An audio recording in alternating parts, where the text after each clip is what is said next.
فاعوذ باللہ من الشیطان الرجیم بسم اللہ الرحمن الرحیم وَلِلَّهِ عَلَى النَّاسِ حِجُّ الْبَيْتِ مَنِ اسْتَطَاعَ إِلَيْهِ سَبِيلًا صدق اللہ العلی العظیم وصدق رسولہ النبی الامین الکریم وَنَحْنُ عَلَى ذَلِكَ لَمِنَ الشَّاهِدِينَ وَالشَّاكِرِينَ وَالْحَمْدُ لِلَّهِ رَبِّ الْعَالَمِينَ۔ حضور سیدی و سندی سرکار اعلیٰ حضرت امام اہل سنت مجدد دین و ملت فرماتے ہیں، حاجیو آؤ شہنشاہ کا روضہ دیکھو، حاجیو آؤ شہنشاہ کا روضہ دیکھو، کعبہ تو دیکھ چکے کعبے کا کعبہ دیکھو، آب زمزم تو پیا خوب بجھائیں پیاسیں، آب زمزم تو پیا خوب بجھائیں پیاسیں، آؤ جودے شہ کوثر کبھی دریا دیکھو، غور سے سن تو رضا کعبہ سے آتی ہے صدا، غور سے سن تو رضا کعبہ سے آتی ہے صدا، میری آنکھوں سے میرے پیارے کا روضہ دیکھو، شکر خدا کی آج گھڑی اس سفر کی ہے جس پر نثار جان فلاح و ظفر کی ہے، کعبہ کا نام تک نہ لیا طیبہ ہی کہا، پوچھا اگر کسی نے کہ نہضت کدھر کی ہے، ان کے طفیل حج بھی خدا نے کرا دیے، ان کے طفیل حج بھی خدا نے کرا دیے، اصل مراد حاضری اس پاک در کی ہے، اور ہوتے کہاں خلیل و بینا کعبہ و مینا، ہوتے کہاں خلیل و بینا کعبہ و مینا، لولاک والے صاحبی تب تیرے گھر کی ہے، لولاک والے صاحبی تب تیرے گھر کی ہے، اور مجرم بلائے آئے ہیں جاؤ کہے گواہ، مجرم بلائے آئے ہیں جاؤ کہے گواہ، پھر اس کے در سے رد ہو یہ کسان کرم کدھر کی ہے، مگتا کا ہاتھ اٹھتے ہی داتا کی دین تھی، دوری قبول و عرض میں بس ہاتھ بھر کی ہے، جو مانگنے کا سلیقہ اس طرح مانگو، در کریم سے بندے کو کیا نہیں ملتا، لب ہوا ہے آنکھیں بند ہیں پھیلی ہیں جھولیاں، لب ہوا ہے آنکھیں بند ہیں پھیلی ہیں جھولیاں، کتنے مزے کی بھیک تیرے پاک در کی ہے، کتنے مزے کی بھیک تیرے پاک در کی ہے، اپنے اور ساری کائنات کے آقا و مولا سید عالم نور مجسم عادی اکرم حضور احمد مجتبیٰ محمد مصطفیٰ صلی اللہ تعالی علیہ وسلم کی بارگاہ بے کس پناہ میں عقیدت و احترام سے درود و سلام کی نظریں پیش کریں۔ اللہم صلی علی سیدنا و نبینا و مولانا محمد مادر الجود والکرم وعلی آلہ بارک وسلم صلاۃ و سلام علیک یا رسول اللہ۔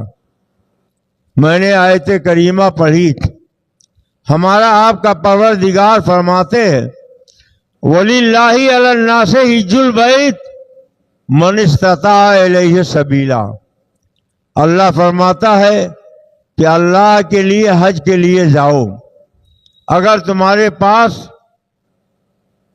استطاعت ہو، اور اللہ کے پیارے نبی ارشاد فرماتے ہیں کہ جب بندے مومن حج بیت اللہ کرتا ہے تو گناہوں سے ایسے پاک ہو جاتا ہے جیسے ابھی ماں کے شکم سے پاک صاف پیدا ہوا ہو، اور جب کوئی بندے مومن اللہ کے گھر کے دیدار روضے رسول کی زیارت کے لیے جاتا ہے تو سرکار اعلیٰ حضرت فرماتے ہیں کہ اللہ کے پیارے نبی نے فرمایا من زار قبری وجبت لہو شفاعتی، جس نے میرے قبر کی زیارت کی اس کے لیے میری شفاعت واجب ہو گئی۔ حج کہتے کسے ہیں؟ حج میں ہوتا کیا ہے؟ آپ اگر غور کریں تو آپ دیکھیں گے ایک حاجی جب حج بیت اللہ کے لیے جاتا ہے، اللہ کے گھر پہ اس کی نظر پڑتی ہے تو کعبہ شریف کا وہ طواف کرتا ہے۔ پہلے 3 پھیرے رمل کے ہوتے ہیں، پھر 4 پھیروں میں وہ عام طریقے سے طواف کرتا ہے۔ رمل کسے کہتے ہیں؟ اکڑ اکڑ کر پہلوانوں کی طرح بازو ہلا ہلا کر اللہ کے گھر کے چاروں طرف وہ دوڑ لگائے، اس کو رمل کہا جاتا ہے۔ قرآن پاک میں اللہ رب العزت فرماتا ہے وَلَا تَمْشِ فِي الْأَرْضِ مَرَحًا، زمین پہ اکڑ کر مت چلو، اکڑ کر چلنا اترانا یہ حرام ہے۔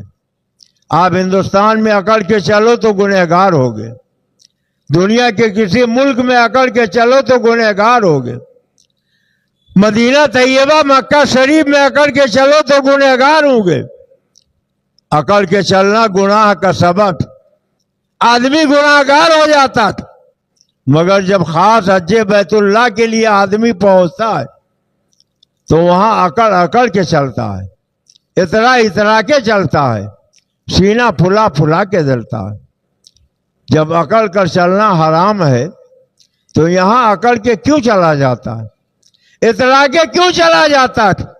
سینہ پھلا کے کیوں چلا جاتا ہے؟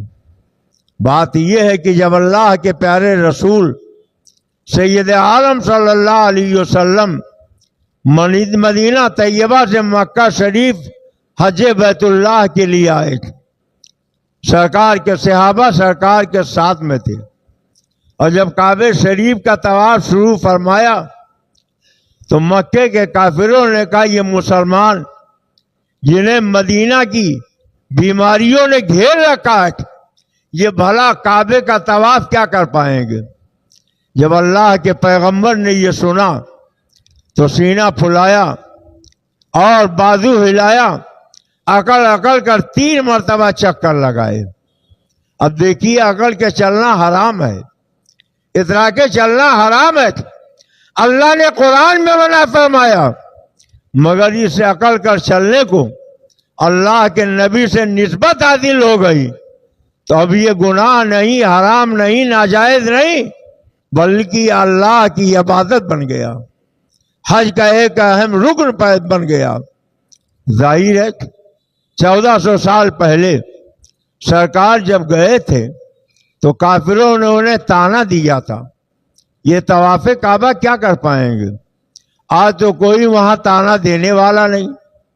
تو جب تانا دیا گیا تھا تب اکڑ کر چلے تو بات سمجھ میں آتی ہے، اترا کر چلے تو بات سمجھ میں آتی ہے، بازو ہلا ہلا کے چلے تو بات سمجھ میں آتی ہے، مگر آج 14 صدیاں بیت جانے کے بعد جب کوئی تانا دینے والا نہیں تو اکڑ کے کیوں چلا جا رہا ہے؟ تو بزرگوں نے فرمایا کہ اس اکڑ کر چلنے کو اللہ کے پیغمبر سے نسبت حاصل ہو گئی۔ اب کوئی تانا دے یا نہ دے مگر یہ اکڑ کے چلنا، اترا کر چلنا نہ حرام ہوگا نہ ناجائز ہوگا، بلکہ ایک ایک لمحے اس کی عبادت میں لکھا جائے گا، اسے ثواب ملے گا۔ 7 پھیرے طواف کعبہ کرنے کے بعد ایک حاجی حجر اسود کا بوسہ لیتا۔ یہ حجر اسود کیا ہے؟ یہ جنت کا ایک پتھر ہے، جب جنت سے آیا تھا تو بالکل صاف و شفاف تھا، کعبہ شریف کے اندر نصب کر دیا گیا، اور جب حاجی جاتے ہیں تو اس حجر اسود کا بوسہ لیتے ہیں۔ وہ حجر اسود حاجیوں کے گناہوں کو چوس لیتا ہے۔ جب آیا تھا تو سفید صاف و شفاف تھا، مگر اب اس کی رنگت کالی ہو گئی، اس لیے کہ اس نے گناہوں کو اتنا چوسا ہے کہ اس کا رنگ بدل گیا۔ اللہ کے پیارے نبی کے چہیتے صحابی حضرت سیدنا عمر فاروق اعظم جب حج بیت اللہ کے لیے گئے اور طواف کے بعد حجر اسود کا بوسہ لینے لگے تو فرمایا اے حجر اسود، عمر اور تجھے چومے؟ تو ایک معمولی پتھر ہے، نہ کسی کو نفع پہنچا سکتا ہے نہ نقصان. مگر عمر تجھے صرف اس لیے چوم رہا ہے کہ عمر کی نگاہوں نے دیکھا ہے تجھے میرے رسول نے چوما ہے, اس لیے میں تجھے بوسہ دے رہا ہوں. مولائے کائنات حیدر کرات علی مرتضی کرم اللہ تعالی وجہ الکریم وہیں تشریف فرما تھے. فرمایا عمر یہ آپ نے کیا کہہ دیا؟ حجر اسود نہ کسی کو نفع دے سکتا ہے نہ نقصان. فرمایا ہاں صحیح تو کہا ہے. تو حضرت علی نے فرمایا نہیں سنو, میں نے اللہ کے پیغمبر سے سنا ہے, آقا کریم صلی اللہ علیہ وسلم نے فرمایا کہ جب حجر اسود کا بوسہ کوئی لیتا ہے تو بوسہ لینے والے دو طرح کے لوگ ہوتے تھے, ایک ایمان والے ہوتے ایک بے ایمان ہوتے ہیں. جب ایمان والا حجر اسود کا بوسہ لیتا ہے تو حجر اسود اس کے گناہوں کو چوس لیتا ہے, اور جب بے ایمان بوسہ لیتا ہے تو اس کے گناہوں کو وہ اور اپنے اندر سے واپس لوٹا دیتا ہے. یہی وجہ آپ نے دیکھا ہوگا لوگ کہتے ہیں حاجی اور پاجی, گیا تھا تو کم گناہ کرتا تھا مگر واپسی کے بعد کچھ زیادہ ہی گناہ کرنے لگا. یہ وہی لوگ ہیں جن کا حج اللہ نے قبول نہیں فرمایا اور حجر اسود نے اپنے گناہ انہیں لوٹا دیے. حضرت علی نے فرمایا کہ حجر اسود ایمان والوں کے ایمان کی گواہی دے کر مومنوں کو فائدہ پہنچائے گا اور بے ایمانوں کے بے ایمانی کی گواہی دے کر انہیں نقصان پہنچائے گا. حجر اسود چومنا یہ اللہ کے پیارے نبی کی سنت ہے. کتنے خوش نصیب ہے وہ لوگ جو اپنے ہونٹوں سے حجر اسود کا بوسہ لیتے ہیں, اس پتھر کو چومتے ہیں جس کا پتھر کو اللہ کے پیغمبر نے اپنے لبہائے مبارک سے چومے تھے.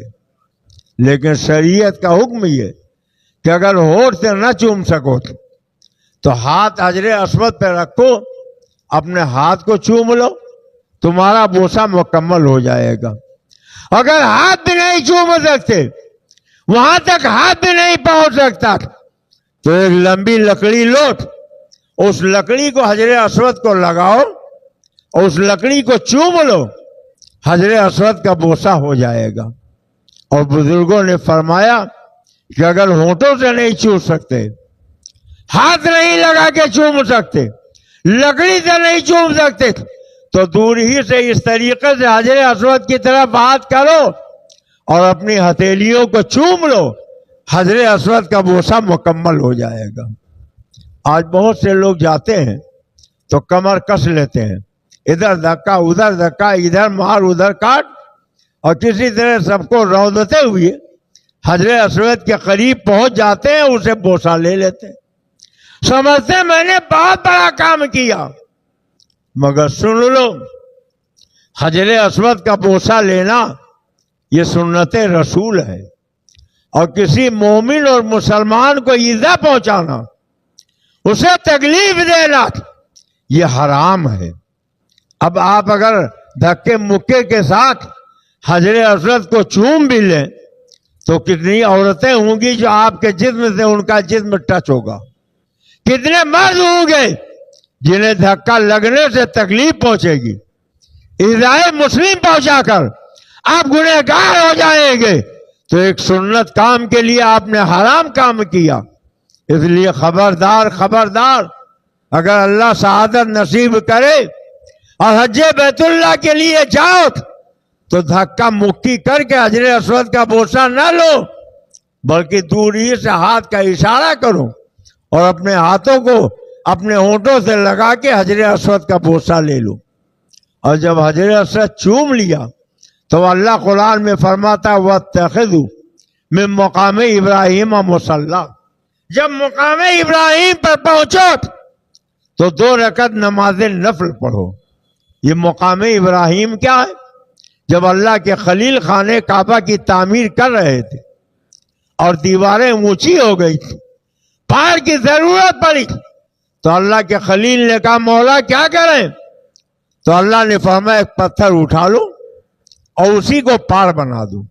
انہوں نے پتھر اٹھایا، اس پتھر پہ کھڑے ہو گئے۔ آپ دیکھتے ہیں عمارت جیسے جیسے اونچی ہوتی پار کو اونچا کرنا پڑتا، جیسے جیسے عمارت پھیلتی ہے ویسے دائیں بائیں پھیلانا پڑتا۔ مگر یہ اس پتھر کا کمال ہے کہ یہ گول قسم کا پتھر اللہ کے خلیل اس میں تشریف فرمائے۔ حضرت اسماعیل نیچے سے گاڑا مٹی پتھر لا کے دیتے، حضرت اسماعیل جب لے کے آتے ہیں تو پتھر نیچا ہو جاتا۔ حضرت ابراہیم خلیل اللہ ہاتھوں میں لے لیتے، اور جب کعبہ شریف کی طرف وہ متوجہ ہوتے تو ضرورت کے مطابق وہ اونچا ہو جاتا، اور ضرورت کے مطابق وہ پھیل جاتا ہے۔ ایک ہی پتھر سے پورے خانے کعبہ کی تعمیر حضرت ابراہیم نے مکمل کر لی، اور اتنی دیر تک اس پہ کھڑے رہے کہ اس پتھر نے موم بن کر نشان قدم خلیل کو اپنے سینے پر جما لیا۔ سبحان اللہ۔ حضرت عاصی سکندپوری کیا ہی خوب فرماتے ہیں، نہ میرے دل نہ جگر پر نہ گوش ہے در پر، نہ میرے دل نہ جگر پر نہ دید ہے سر پر، کرم کرے تو نشان قدم ہو پتھر پر، کرم کرے تو نشان قدم ہو پتھر پر۔ اللہ کو پتھر کی ادا پسند آئی، پتھر نے نشان قدم خلیل سینے پر جما لیا، تو اللہ نے اس کو حکم دیا سارے پتھر کو خانے کعبہ سے نکال دو، مگر یہ دو پتھر، ایک حجر اسود ہے، دوسرا مقام ابراہیم ہے، اس کو باقی رکھا جائے۔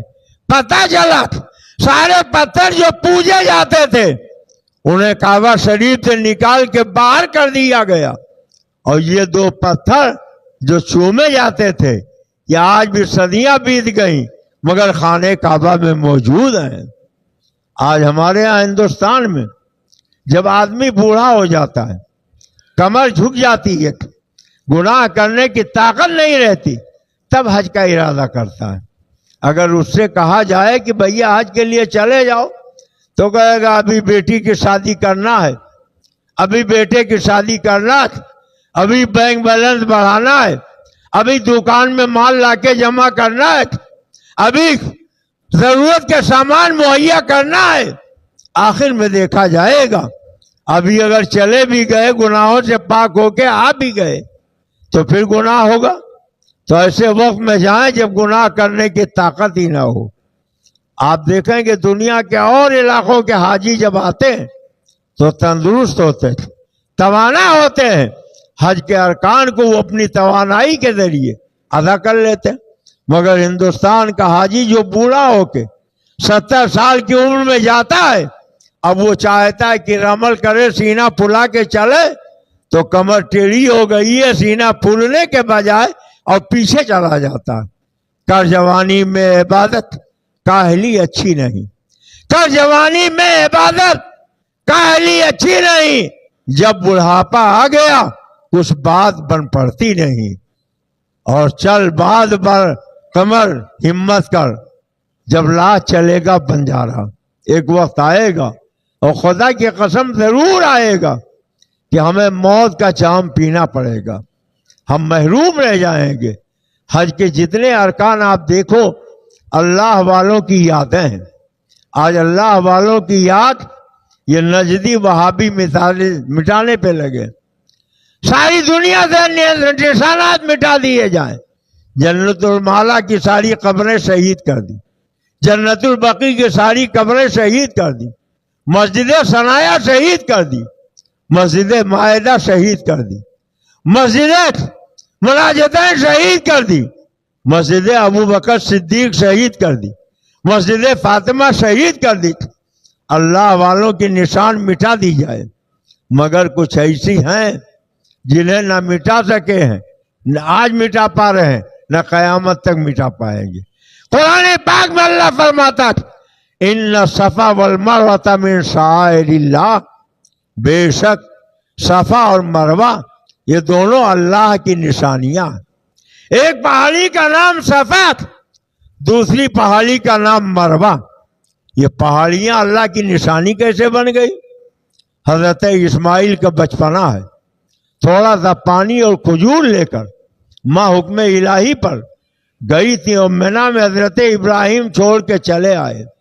ساتھ میں لایا ہوا پانی جب تک چلا تشنگی بجھاتے رہے، کھجور جب تک ساتھ دیتا رہا بھوک مٹاتے رہتے، اور جب کھجور اور پانی ترس ختم ہو گیا تو ماں کی ممتا نے بیچے کے کمڑائی ہوئی صورت کو دیکھا، مرجھائے ہوئے ہونٹ کو دیکھا اور نیلی پڑی ہوئی حل کے رسوں کو دیکھا کہ یہ ننھا اب پیاس کی شدت سے تڑپ رہا ہے. ماں کی ممتا بے چین ہوئی، دوڑی ہوئی صفا پہ گئیں، شاید پانی مل جائے. نہیں ملا تو وہاں سے دوڑ کر چلتی ہوئی مروہ کی طرف پہنچی تو پہلے صفا پر گئی اور جب تک اونچائی پر تھی بیٹا نظر آ رہا تھا، آہستہ آہستہ چل رہی تھی، اور جب نشیب میں پہنچی تو اب بیٹا نظروں سے اوجھل ہو گیا تو تیز تیز قدم بڑھا کے دوڑ دوڑ کے چلنے لگی. اور پھر جب مروہ کی پہاڑیاں آ گئیں بیٹا نظر آنے لگا تو پھر آہستہ آہستہ چلنے لگی. 7 پھیرے اس طریقے سے حضرت ہاجرہ نے کیے اور پہلی دوڑ انہوں نے صفا سے شروع کی. آج اگر کوئی حاجی صفا کے بجائے مروہ سے صحیح شروع کر دے تو اس کا یہ پہلا چکر صحیح میں شمار نہیں ہوگا. اور آج بھی اگرچہ وہاں نزدی حکومت ہے مگر نزدیوں نے لال اور ہرے بلب لگا دیے. جہاں تک ہرے بلب ہیں آہستہ آہستہ چلا جاتا، اور جہاں لال بلب ہیں وہ جگہ ہے جہاں سے حضرت اسماعیل نظر نہیں آتے تھے. حضرت حاجرہ تیز تیز قدموں سے دوڑ کر چلی تھی، وہاں آج سارے حاجی دوڑ دوڑ کے چلتے ہیں. گویا اللہ رب العزت نے حضرت حاجرہ نبیہ نہیں ولیہ ہے، مگر ان کے قدم صفا اور مروہ پر پڑ گئے تو ایک ولیہ کے قدم پڑ جانے کی وجہ سے قرآن کہتا ہے ان الصفا والمروہ من شعائر اللہ، بے شک صفا اور مروہ یہ دونوں اللہ کی نشانیاں ہیں. اور جہاں سے حضرت حاجرہ نے دوڑ شروع کی تھی آج کسی کا بیٹا پیاسا نہیں ہوتا، پیاس سے ایڑیا نہیں رگڑتا، مگر حاجی چاہے پیاسا ہو یا نہ ہو، بیٹا اس کا ہو یا نہ ہو، مگر وہ اس سنت پہ عمل کرتا ہے، اس طریقے پر عمل کرتا ہے جو حضرت حاجرہ نے اپنایا تھا. اور جہاں تک وہ تیز چلی تھی تیز چلتا ہے، اور جہاں دھیمے چلی تھی وہاں دھیمے چلتا ہے. وہ اللہ کی مرضی اور منشا یہ ہے کہ اللہ کے محبوب بندوں کے طریقے کو اپنایا جائے، اسے رد نہ کیا جائے بلکہ اس کو گلے سے لگایا جائے. اور پھر جب طواف مکمل ہو گیا تو حاجی 9 تاریخ آئی، مینا کی طرف چل گیا. کیوں گیا؟ قربانی کرنے کے لیے. پھر وہاں 3 پتھر ہیں، بڑا پتھر، مجلا پتھر، چھوٹا پتھر. آج کچھ لوگ بڑی لجاجت سے کہتے ہیں صاحب کسی کو برا نہ کہو. برا نہیں کہنا چاہیے، یہ بہت غلط بات ہے کہ آپ جب بیٹھتے ہو بس برا کہنے لگتے ہو، گالی بکنے لگتے ہو. ہم نے کہا کیا برا کہا، کیا گالی بکی؟ کہا یہ خبیث کہتے ہو، مردود کہتے ہو، شیطان کہتے ہو. یہ گالی نہیں ہے. جتنی دیر آپ خبیث کہتے ہو، جتنے دیر آپ مردود کہتے ہو، جتنے دیر آپ اسے کافر کہتے ہو، اتنے دیر کلمہ شریف پڑھ لو، درود شریف پڑھ لو، کوئی کچھ کہے گا بھی نہیں اور آپ کو ثواب بھی مل جائے گا. یہ کیا معاملہ ہے؟ کیا آپ اللہ کی عبادت کرنے آئے؟ تو خبیث کہہ رہے ہیں، مردود کہہ رہے ہیں، شیطان کہہ رہے ہیں، رجیم کہہ رہے ہیں. میں نے کہا یہ قرآن پڑھنے والا جب قرآن پڑھتا ہے تو حکم یہ ہے کہ پہلے پڑھے اعوذ باللہ من الشیطان الرجیم، میں اللہ کی پناہ مانگتا ہوں شیطان مردود سے. اس کے بعد کہے بسم اللہ الرحمن الرحیم، اللہ کے نام سے شروع جو بہت مہربان نہایت رحم والا ہے. پھر کہے الحمدللہ رب العالمین، الرحمن الرحیم. گویا خدا کی مرضی و منشا یہ ہے کہ مجھے رحمان و رحیم بعد میں کہنا، پہلے میرے نبی کے دشمن کو شیطان کہہ دینا، پہلے نبی کے دشمن کو مردود کہہ دینا، پہلے نبی کے دشمن کو رجیم کہہ دینا. اللہ کی مرضی ہے، اللہ کی منشا ہے.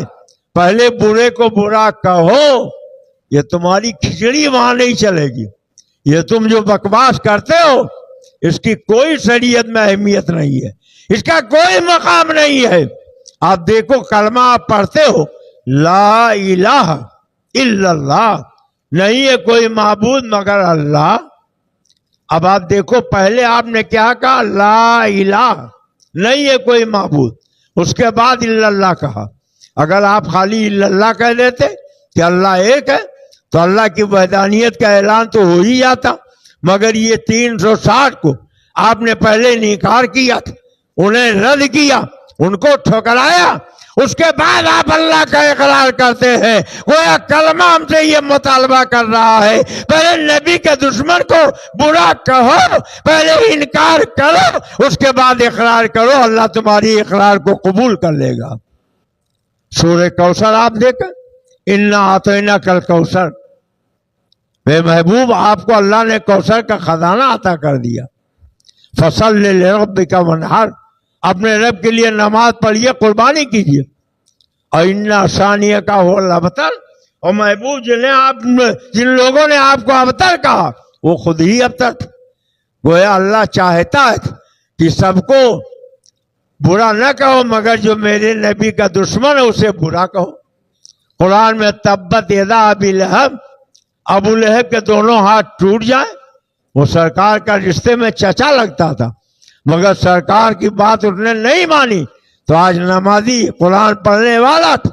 رمضان جیسے مقدس مہینے میں بھی سرکار کے چچا ابو لہب کو برا کہتا. اللہ کا یہ مقصد ہے، اللہ کی یہ مرضی ہے کہ میرے نبی کے دشمن کو پہلے برا کہو. اللہ کا شکر ہے ہم بھی جاتے، دھکے مکے لگنے کے بعد وہ بھی چلے جاتے ہیں. جو آج کہتے ہیں صاحب ہم تو کسی کو برا نہیں کہتے، مگر جب وہ پہنچتے ہیں تو وہاں پہنچنے کے بعد اپنی کہی ہوئی بات بھول جاتے ہیں. یہ کہتے تھے کہ کسی کو برا نہیں کہنا چاہیے، مگر جیسے ہی 9 تاریخ آئی مینا کی طرف چل پڑے. کہاں جا رہے ہو؟ کہاں جا رہے ہیں؟ شیطان کو کنکر مارنے.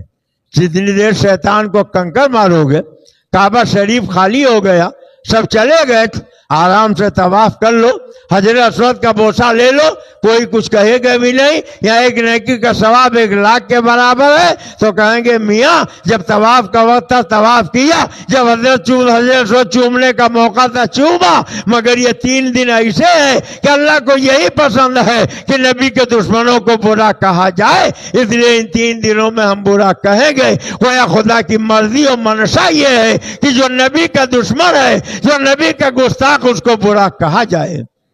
اور پھر ہم بھی کہتے ہیں، وہ بھی کہتے ہیں، مگر کیا کہتے ہیں؟ دیوبندیوں کے سب سے بڑے مولانا حسین احمد مدنی جب دھکے مکے میں مکہ پہنچ گئے تو وہ اپنے مولانا رشید احمد گنگوہی کو یاد کر رہے ہیں. کہتے ہیں پھرے تھے کعبہ میں بھی پوچھتے گنگوہ کا رستہ. جب یہ دیوبند والے پہنچے تو کعبہ میں دیوبند کا رستہ پوچھ رہے ہیں، بتاؤ دیوبند کہاں، بتاؤ دیوبند کہاں، بتاؤ دیوبند کا. آپ نے کبھی سمجھا کہ اللہ کے گھر میں یہ دیوبند کا رستہ کیوں پوچھ رہے ہیں؟ اس لیے کہ ان کے پیر کے جنم بھومی دیوبند ہے، اس لیے دیوبند کا رستہ پوچھ رہے ہیں. تلاش تم نے بھی کیا، تلاش ہم نے بھی کیا، مگر ہمارے تمہارے تلاش میں فرق یہ ہے کعبہ میں پہنچ کے تم نے دیوبند کا راستہ تلاش کیا، ہم نے کیا تلاش کیا؟ اعلیٰ حضرت کے حاجیوں آؤ شہنشاہ کا روضہ دیکھو. کعبہ تو دیکھ چکے، کعبے کا کعبہ دیکھو. اور سبحان اللہ کانو تو ایسے کہ رہتے ہیں بریلی میں، آواز مکے مدینے کے سن رہے، فرماتے ہیں غور سے سن تو رضا، غور سے سن تو رضا، غور سے سن تو رضا، کعبہ سے آتی ہے صدا، میری آنکھوں سے میرے پیارے کا روضہ دیکھو.